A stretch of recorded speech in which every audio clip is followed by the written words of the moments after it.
Ed was the unit's newest patient, but he'd arrived on their day off, so no one on her team knew him very well yet. What they did know was that he was found not guilty by reason of insanity for attempting to murder his landlord. Despite living in a high-rise and having 2 deadbolt locks on his only door, Ed believed his landlord was entering his apartment during the night, so he could sodommize him in his sleep.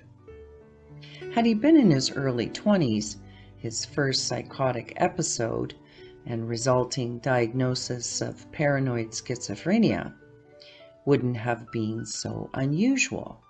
But he wasn't a young man, nor did he have a history of bizarre behavior, suicidal or homicidal ideation, and he wasn't known to the mental health or legal systems. Instead, he'd been diagnosed with depression by his family doctor, and he'd started taking the new and popular SSRI fluoxetine, aka Prozac. According to the prescription, Ed had been taking the antidepressant for 1 month prior to his index offense.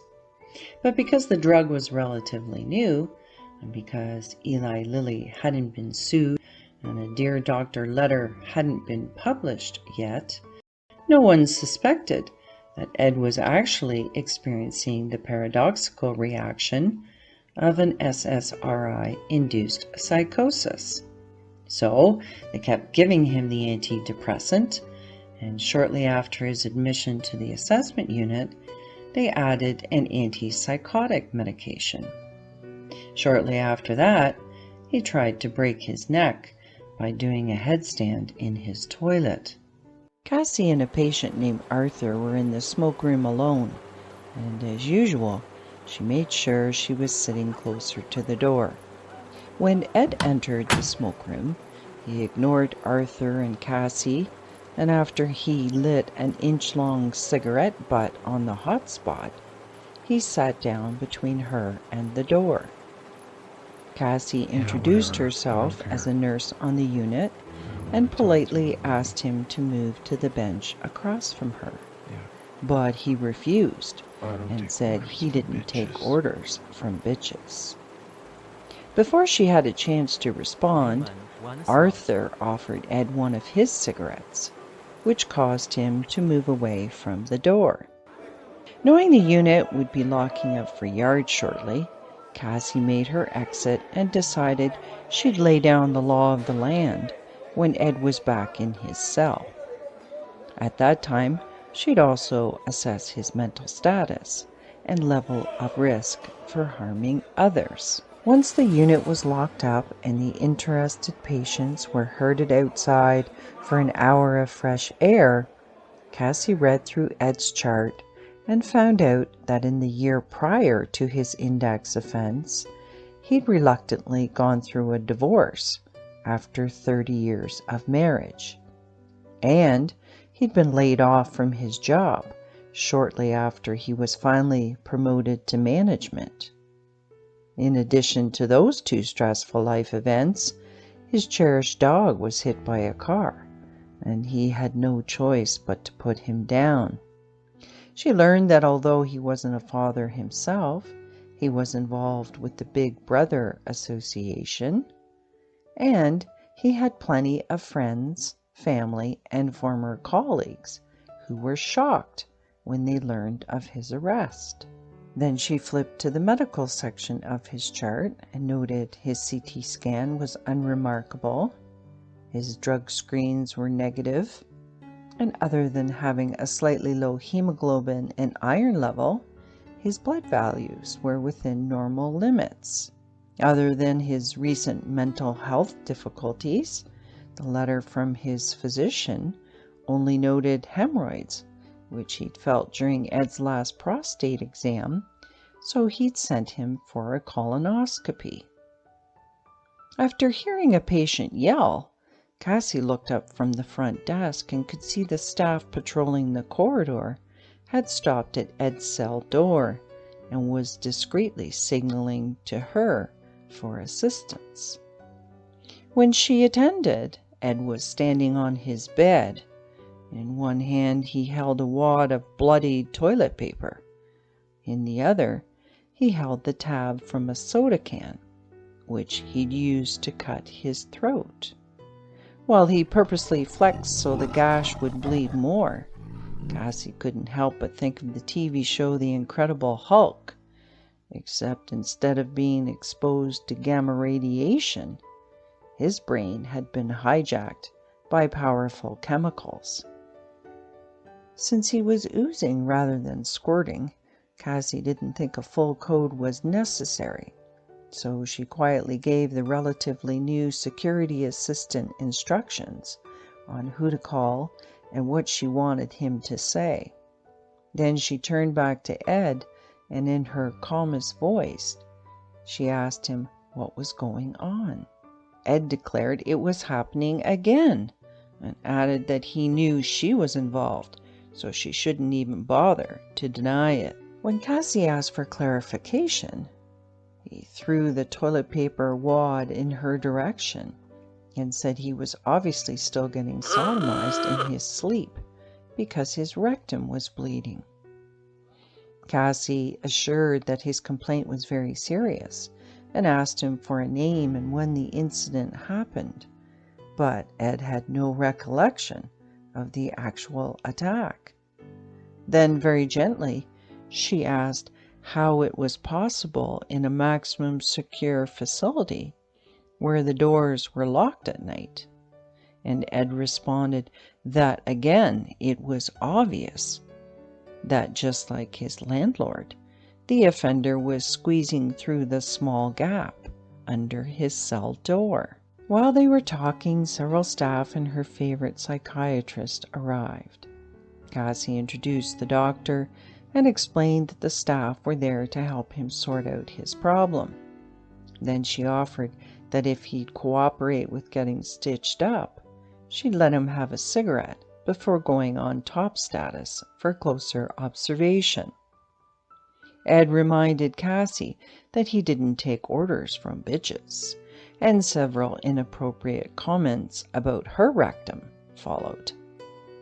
Unfazed by his vulgarities, Cassie turned to the psychiatrist and said she was going to go assemble the equipment and medication needed for the sutures, and made her way to the unit's treatment room.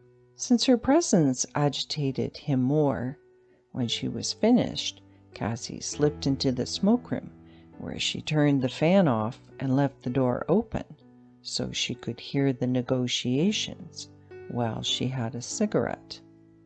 Not a moment later, Ed agreed to cooperate and later confessed that it was the smell of Cassie's cigarette that encouraged his surrender.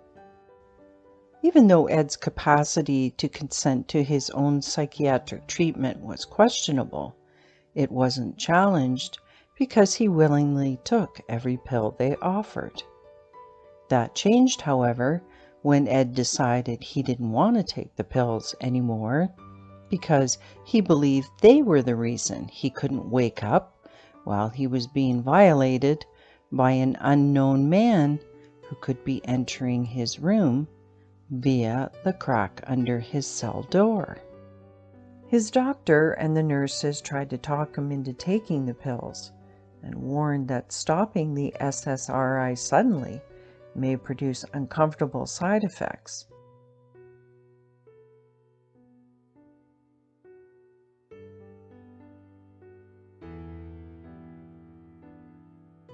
But he was convinced he needed to stay awake so he could protect himself. Because his reasoning for refusing treatment was discombobulated, the process of declaring him incapable to consent to his treatment and obtaining substitute consent began. Within a few hours of filing the documents, the patient advocate came to explain his legal options under the Mental Health Act, and Ed chose to appeal the doctor's findings. A hearing was scheduled, and in the meantime, Ed's mental status actually started to improve. Soon after, he and Cassie started having fascinating conversations about what caused his condition. Because it happened to her while she was having her wisdom teeth removed, and research showed that in severe cases, nightmares, depression, anxiety, or PTSD could develop, Cassie wondered if Ed had experienced anesthetic awareness during his colonoscopy, and it was the reason his confused mind was fixated with being sodomized.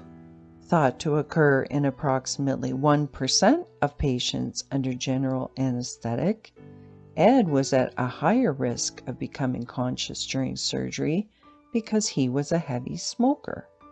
And although he wasn't abusing substances per se, his brain was under the influence of antidepressants. And while he wasn't specifically diagnosed with multiple medical conditions or a lung disease, he was slightly anemic, which decreased his blood's ability to deliver oxygen to his tissues. Additionally, ever since his divorce, the cells in his body had been deprived of essential nutrients because he'd only eaten fast food, microwave popcorn, and peanut butter and jelly sandwiches. He also started drinking more beer than ever and had gained 12 kilograms in the last year alone. Even though the facility's food was moderately processed and not especially high in fiber, it was still better than what he had been eating. And because he couldn't drink alcohol, and probably most importantly, because he was a modest man and did his business quickly, instead of his usual practice of sitting on the toilet while he finished an entire crossword puzzle, his internal hemorrhoids healed, his rectal bleeding then stopped, and his anemia resolved. In time, they spoke about the 3 losses he'd experienced, and instead of identifying with having a mental illness that required medications for the rest of his life, Ed diagnosed himself with SLS, otherwise known as shitty life syndrome, which he explained was not only curable, but preventable as well. Unlike most of the patients, Ed's condition improved so much that he made his first review board, and 6 months later, he was transferred to a medium secure hospital, where he took up painting and met a new friend. Hola, hola, peoples. If you're enjoying my fictional self-healing series, I'd love your feedback. I'd also love it if you'd feed the algorithm by following me and liking the post.